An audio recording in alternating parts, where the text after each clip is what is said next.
Welcome to the stylish coder. उम्मीद है कि आप सब बढ़िया होंगे। आज का हमारे पास क्वेश्चन है longest zig zag path in a binary tree. एक लीड कोड का मीडियम लेवल का ये क्वेश्चन है। इस क्वेश्चन में हमारे पास में एक रूट होगी जो बाइनरी ट्री को रिप्रेजेंट कर रही होगी। ठीक है, हमको इस क्वेश्चन में करना क्या है, हमको फाइंड करना होगा लॉन्गेस्ट जिग जैग पाथ जो इस ट्री के अंदर कंटेन करता हो। ठीक है, तो लाइक इन्होंने जिग जैग पाथ की हमको डेफिनेशन दे रखी, मतलब कि इन रूल्स को हमको फॉलो करना है। ठीक है, तो लाइक हमारे पास इसके अंदर हम किसी भी नोट को चूज़ कर सकते हैं बाइनरी ट्री के अंदर, और किसी भी डायरेक्शन को। मीन्स आपने किसी नोट को चूज़ किया है और आप चाहो तो उसके लेफ्ट में जा सकते हो, आप चाहो तो उसके राइट में जा सकते हो। ठीक है, और इन केस अगर आप राइट डायरेक्शन को चूज़ करते हो तो आपको कहाँ जाना है, आपको उसके राइट चाइल्ड पे जाना है। ठीक है, और इन केस अगर आप लेफ़्ट को चूज़ करते हो तो आपको उसके लेफ़्ट चाइल्ड पे जाना है। ठीक है, और जब आप उसके लेफ़्ट चाइल्ड पे पहुंच गए तो मीन्स उस टाइम पे आपको आपकी डायरेक्शन चेंज करनी होगी। मीन्स अगर आप लेफ़्ट पे थे तो आपको आपकी जो नेक्स्ट पे जाओगे तो वो राइट होना चाहिए, अगर राइट पे थे तो वो लेफ़्ट पे होना चाहिए। ठीक है, और आपको ये प्रोसेस तब तक रिपीट करते जाना है जब तक आपके पास वो एंड ना आ जाए कि जहाँ पे आप उस ट्री के अंदर ट्रेवल्स ना कर पाओ। ठीक है, तो ये तो हो गई हमारे क्वेश्चन की बात। अब बात करते हैं इसके एग्जाम्पल की कि मतलब हमको करना कैसे क्या क्या है। तो फर्स्ट मैं यहाँ पे अपने इसको ऑन करता हूँ। ठीक है, तो यहाँ पे हमारे पास में गिवन क्या होगी, ये एक नोट है हमारे पास, रूट नोट। ठीक है, तो लाइक अगर अपन ने डेफिनेशन से अगर अपन देखते हैं कि हमारे पास हो क्या रहा होगा, हमारे पास में हमने इस नोट को चूज़ किया। ठीक है, हमारे पास दो ऑप्शन है।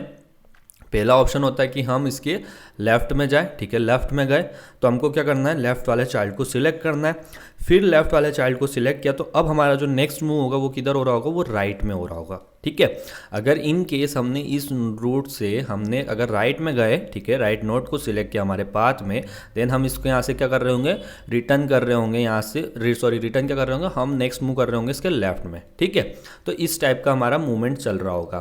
तो लाइक अगर इस क्वेश्चन में देखो हमारे पास अगर हम इस पॉइंट को सिलेक्ट करते हैं तो हमारे पास इसके लेफ्ट में तो कुछ है नहीं, तो मीन्स जो इस दर्श का जो पाथ हो रहा होगा कितना हो रहा होगा, जीरो हो रहा होगा। ठीक है, अगर इसके राइट में जाते हैं तो एक पाथ, ठीक है, फर्स्ट सेकेंड, यानी हमको दो पाथ यहाँ से बना। ठीक है, फिर अगर हम इस वाले पॉइंट से अगर पाथ ड्रॉ करते तो इसके इधर वाले एंड से हमको 1 मिलता, इधर वाले एंड से हमको 1 2 3, यहाँ से 3 नोट मिल रही होती। ठीक है, तो लाइक अगर हम इस नोट से अगर सिलेक्ट करते तो इसके इधर से हमको एक आ रहा होता, क्योंकि हमने इस नोट को सिलेक्ट किया तो हम इसके दोनों डायरेक्शन में जा सकते हैं। ठीक है, लेफ्ट एंड राइट में, तो हम इधर इसके राइट में गए तो अब इस राइट वाले पॉइंट से अगर हमको जाना होता नेक्स्ट पे तो वो राइट होता। ठीक है, बट है नहीं, तो हमारे पास यहाँ पे कितनी 1 बना, यहाँ पे हमारी इस नोट के यहाँ पे 0, अगर इस वाले पॉइंट्स के थ्रू देखते तो 1 2।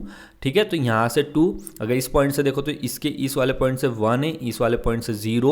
ठीक है, तो ऐसे करके हमारा ग्राफ बना होगा। ठीक है, मतलब हर नोट के पास कुछ ना कुछ जो जिग जैग पाथ लेके आ रहा होगा, और इसमें जो सबसे मैक्सिमम हमारे पास होगा वो ये वाला पाथ होगा। ठीक है, तो ये सॉरी ये वाला 1 भी आएगा इसमें। ठीक है, इसकी जो काउंटिंग होगी वो कितनी हो रही होगी, 3 हो रही होगी। ठीक है, काफ़ी सिंपल सा क्वेश्चन है। आई होप कि आपको क्वेश्चन क्लियर हो गया होगा। तो बात करते हैं इसकी सॉल्यूशन अप्रोच की। तो हम बेसिकली इस क्वेश्चन में कर क्या रहे होंगे, तो लाइक हमारे पास ये एक नोट है। ठीक है, इस नोट के हमारे पास दो ऑप्शन होंगे, एक होगा कि हम इसके राइट में जाएं या इसके लेफ्ट में जाएं। ठीक है, तो मीन्स ये हमारी क्या हो जाती है, ये हमारी रूट नोट है। ठीक है, तो लाइक अगर हम इसके लेफ्ट में जाते हैं तो हमारा जो नेक्स्ट पाथ हो रहा होगा वो किधर होगा, इसके राइट में होगा। ठीक है, और इधर वाला अगर हम राइट में जाते हैं तो इसका नेक्स्ट पाथ किधर होगा, इसके लेफ्ट में होगा। ठीक है, तो इन केस अगर मेरा जो ये पाथ है, ठीक है, अगर ये इधर लेफ्ट में आया तो ठीक है, ये इसके रूट के साथ जाता है। और अगेन कभी ये कहता है कि नहीं मुझे रूट के साथ नहीं जाना है, मुझे अपने अलग जाना है, तो उस केस में ये अपने इधर राइट में जाता है। ठीक है, तो मीन्स इस वाली नोट के पास कितने दो ऑप्शंस होंगे, क्या ये अपने पेरेंट के साथ ही चले, ठीक है, या ये खुद को सेल्फ पेरेंट बना दे। ठीक है, ये खुद को सेल्फ पेरेंट बना दे। अगर ये पेरेंट के साथ चलता है, मतलब पेरेंट ने जिस पाथ को फॉलो किया था, पेरेंट इस पाथ को फॉलो करके ऐसे गया, ठीक है, तो इट मीन्स ये पेरेंट के साथ था। अगर ये ऐसा गया तो मीन्स इसकी जो काउंटिंग होगी वो काउंटिंग कहाँ से चालू होगी, मीन्स अगर ये पाथ देखो तो मेरे पास 1 1 यहाँ आया तो 2 मेरा यहाँ पे आया होगा, ठीक है। अगर ये कह रहा है कि नहीं मैं तो अलग से जाऊँगा, तो इसकी जो काउंटिंग हो रही होगी वो यहाँ से 1 से चालू हो रही होगी, ठीक है। तो ऐसे करके ये चल रहा होगा। तो लाइक अगर अपन अपने एग्जाम्पल को देखो इसके अंदर कि मीन्स मेरे पास ये पाथ है, ठीक है, ये पाथ पहले इधर की तरफ गया, ठीक है। तो यहाँ पे जो इसकी काउंटिंग नंबर था वो कितना हो गया, 1 हो गया, ठीक है। फिर अगर ये इसको फॉलो करता है तो इसका काउंटिंग नंबर 2 होता है, ठीक है। अगर ये अपना खुद का एक अलग पाथ बनाता है, ठीक है, मीन्स ये पेरेंट के साथ नहीं जा रहा है, तो इट मीन्स जो इसका नंबर हो रहा होगा यहाँ पे 2 होगा, मीन्स यहाँ पे 1 था तो यहाँ पे 2 हुआ, ठीक है। नहीं सॉरी, यहाँ पे 1 होगा, ओके, ये 1 हुआ, एक पाथ आया, ठीक है, मतलब ये 0 से चालू हुआ, ये 1 हुआ। फिर यहाँ पे गया, ये इसने यहाँ पे 2 हुआ होगा, फिर ये 3 हुआ होगा, ठीक है। अगर ये कहता है कि मेरे को इस पेरेंट के साथ अगेन नहीं जाना है, तो मीन्स यहाँ से इसकी अलग काउंटिंग चालू होती है, मतलब ये इस पेरेंट के साथ एग्री नहीं है तो यहाँ पे इसका एक अलग नंबर होता है। लाइक ये इस पाथ के साथ नहीं, नए पाथ के साथ आता तो यहाँ पे इसका 1 आ रहा होता, ठीक है। लाइक ये पाथ खत्म हो गया है, मतलब इसके इधर तो कुछ है नहीं, तो यहाँ पे जाके ये स्टॉप हुआ। फिर ये कहता है नहीं मुझे तो खुद का पाथ भी देखना है, तो ये इस वाले पाथ पे आता तो यहाँ पे कितना आता, 1 आता, ठीक है। तो लाइक ये ऐसे करके स्टेप्स को फॉलो कर रहा होता। मीन्स हमारे पास कौन से 2 चॉइस हो जाएगी, एक चॉइस हो रही होगी कि वो पेरेंट के साथ चले, ठीक है, पेरेंट को फॉलो करे। दूसरा क्या हो जाएगा, सेल्फ पेरेंट को, मतलब वो खुद पेरेंट बन जाए, ठीक है, सेल्फ पेरेंट हो जाए। ये ऑप्शंस हमारे पास हर नोड के पास ये दो ऑप्शंस होंगे, ठीक है। तो लाइक अगर अपन इसके अंदर चेक कैसे करेंगे कि वो पेरेंट के पास जाए, अगर वो पेरेंट के साथ जाता है तो ठीक है, अदरवाइज सेल्फ जाता है, मतलब ये 2 ऑप्शन है, इसको चेक कैसे करेंगे। तो लाइक अगर हमारे पास, अगर हमारा पेरेंट अगर लेफ्ट है, ठीक है, अगर लेफ्ट डायरेक्शन से आया है तो चाइल्ड को कौन सी, राइट डायरेक्शन में देखना है, ठीक है। अगर वो हमारा चाइल्ड अगर राइट में नहीं देखता है, वो लेफ्ट में देखता है, तो इट मीन्स वो सेल्फ पेरेंट बन गया है। तो मीन्स अगर हमारी जो डिस्टेंस देखो, लाइक हमारे पास कुछ स्टेप्स होगी, अगर वो पेरेंट को फॉलो करता है तो उस स्टेप्स में एक +1 ऐड हो गया होगा। अगर वो खुद पेरेंट्स बनता है तो उसकी काउंटिंग न्यू तरीके से चालू हुई होगी 1 से, ठीक है। अगर हम इसके अंदर राइट वाली डायरेक्शन भी जो होगी इसकी, वो इसकी वाइस वर्सा हो जाएगी, मतलब उसको लेफ्ट में जाना है और लेफ्ट में जाएगा तो उसकी स्टेप्स को अपन क्या कर देंगे, +1 से इंक्रीज कर देंगे। अदरवाइज अगर वो राइट में जाएगा तो उसको खुद की एक नई सीरीज चालू होगी, ठीक है। तो ये 2 कंडीशंस अपने को फॉलो करनी है, ठीक है। और लाइक हो क्या रहा होगा, लाइक अगर अपन देखो अपन इस वाले पाथ पे पहुंचे तो यहाँ पे देखो कितनी स्टेप्स है, 0 स्टेप है, यहाँ पे कितनी है, 1, तो हमारा अभी मैक्सिमम कितना हो गया, पाथ 1 हो गया। फिर हम इस नेक्स्ट स्टेप पे पहुंचे, ठीक है, तो यहाँ पे मैक्सिमम कितना है, 2। फिर हम इस स्टेप पे पहुंचे तो यहाँ पे देखो मैक्सिमम हमारा 2 है, 2 बराबर हुआ। फिर इस स्टेप पे आते तो 3 होते। तो हमको हर स्टेप पे जाने से पहले हमको लाइक उसका काउंट को ले लेना है, क्योंकि कोई वो पाथ को कभी ब्रेक कर रहा हो तो हमारे पास पता रहे कि अच्छा ये पाथ की वैल्यू मैक्सिमम हो रही है, ठीक है। तो चलिए करते हैं इसको कोड में, काफी सिंपल सा था इसका लॉजिक। तो फर्स्ट में अपन यहाँ पे लाइक एक मेथड बना लेते हैं प्राइवेट करके, ठीक है, प्राइवेट रखते हैं उसको, ठीक है, इसको नाम अपन लॉन्गेस्ट जिग जैगी देते हैं, ठीक है। तो लाइक हमारे पास इसमें होगी क्या, ट्री नोट हो रही होगी, ठीक है, ये ट्री नोट, ओके, इसको अपन रूट बोल देंगे, ठीक है। लाइक हमारे पास INT स्टेप्स होगा, ठीक है, हो गई स्टेप्स। और हमको एक वेरिएबल चाहिएगा जो हमको ये बताए कि हमारे पेरेंट की डायरेक्शन क्या है, तो अपन उसको एक बुलेन यहाँ पे बना लेते हैं, उसको बोल देते हैं क्या, इज़ लेफ्ट, ठीक है। तो ये हो गए पॉइंट। इफ़ अगर मेरा जो रूट होती है, रूट अगर इक्वल टू क्या होती है, नल होती है, तो उस केस में मैं यहाँ से क्या कर दूंगा, रिटर्न कर दूंगा, किसको, इस फंक्शन से रिटर्न कर दूंगा, ठीक है।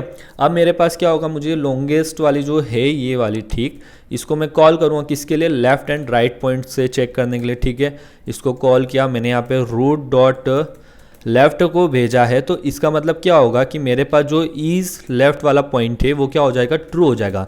मतलब ये वाली नोट जो अब आ रही है ये कौन सी होगी, ट्रू होगी। और अदरवाइज अगर अपन इसको रूट डॉट राइट भेज रहे होंगे तो जो इसकी डायरेक्शन होगी वो फॉल्स हो रही होगी, ठीक है। अब बात करते हैं स्टेप्स का, ठीक है। तो अगर हमारी जो करेंट नोट अगर वो रूट होती, मतलब वो जो रूट नोट है अगर वो लेफ्ट होगी तो मीन्स हमको यहाँ पे क्या मिल रहा होगा, ट्रू मिल रहा होगा। बट हमको जाना किधर है, राइट में जाना है। तो क्या होगा कि इज लेफ्ट अगर मेरा अगर ट्रू होता है तो मीन्स वो खुद का पेरेंट बन रहा है, मतलब एक नया पेरेंट बन रहा है वो, ठीक है। तो हम 1 जोड़ेंगे, अदरवाइज जो स्टेप्स होगी उसको अपन का ऐसे 1 से चालू कर रहे होंगे, ठीक है। उसमें स्टेप्स में 1 को ऐड कर दिया होगा। अब बात करते हैं राइट की। तो राइट में हमारा क्या हो रहा होगा, इज लेफ्ट हमको क्या मिलेगा, ट्रू मिलेगा, ठीक है। इज लेफ्ट अगर हमको ट्रू मिलेगा तो मीन्स वो किस में, पेरेंट्स में जा रहा होगा, तो स्टेप +1 होगा। और अगर वो इसको फॉलो नहीं कर रहा होगा तो यहाँ पे आ रहा होगा 1, ओके, ठीक है। तो ये तो हो गया हमारा कोड कंप्लीट। मीन्स कि अब हमको क्या चाहिए, हमको उसकी डायरेक्शन का कैलकुलेट करना। तो हम यहाँ पे ग्लोबल बनाते वेरिएबल int मैक्स करके इनिफाइन करते 0 से, जो हमारे कैलकुलेट करता रहेगा। तो यहाँ पे जो भी हमारा मैक्स होगा उसमें अपन ले रहेंगे method dot max is equal to max बड़ा हो या जो स्टेप्स आ रही है वो बड़ी हो, ठीक है। तो ये तो हमारा हो गया रिकर्सिव की बात हो गई। अब चलते अपन इसकी मेन मेथड में। यहाँ से अपने को क्या करना है, कॉल करना है। तो अपन ने लॉन्गेस्ट जिगजैग को भेजा, ठीक है, रूट को डाला, ठीक है। इनिशियली जो स्टेप्स होगी कितनी हो रही होगी, 0 हो रही होगी, ठीक है। एक बार जो हमारा रूट होगा उसको अपन लेफ्ट बोलते हैं, ठीक है, मीन्स ये लेफ्ट डायरेक्शन में मूव किया, ठीक है। दूसरी बार अपन इसको बोल देंगे रूट 0, इसको अपन बोल देते हैं ये राइट से आया है, ठीक है, तो मीन्स फॉल्स। और ये दोनों कैलकुलेट करके यहाँ से अपन रिटर्न करवा देंगे हमारे मैक्स को, ठीक है। तो ये तो हो गया हमारा कोड, इसको कर लेते हैं रन। तो हमारे तीनों के सक्सेसफुल रन हो गए, कर दो इसको सबमिट। तो हमारा आज का कोड भी सक्सेसफुल सबमिट हो गया है। तो बात करते हैं इसकी टाइम एंड स्पेस कॉम्प्लेक्सिटी की। तो हमारे इस कोड में हुआ क्या होगा, लाइक हमने एक फंक्शन बनाया, ठीक है, ये हमारा DFS के थ्रू इस ट्री को ट्रेवर्स कर रहा होगा। तो जो हमारा DFS का जो कॉल होता है वो क्या होता है, O टाइम हमारा ले रहा होता है, ठीक है। तो ये हो गया। और लाइक अगर अपन स्पेस की बात करते हैं कि तो स्पेस हमारा DFS वो भी ON लेता है क्योंकि स्टैक मेमोरी का वो यूज़ कर रहा होता है, ठीक है। मीन्स हमने पहले रूट को देखा, ठीक है, रूट के बाद फिर हम इसके लेफ़्ट को देखेंगे, फिर लेफ़्ट और राइट को देख रहे होंगे। तो ऐसे करके ये भी हमारा कितना ON स्पेस ले रहा होगा। तो मीन्स हमारी TC और स्पेस कॉम्प्लेक्सिटी दोनों कितनी होती है, ON होती है। तो गाइज़ ये था हमारा आज का वीडियो। उम्मीद है कि आपको हमारा वीडियो अच्छा लगा होगा। अगर आप चैनल पर नए हैं तो चैनल को सब्सक्राइब कर लीजिए। फिर मिलते हैं किसी और वीडियो साथ, तब तक के लिए बाय।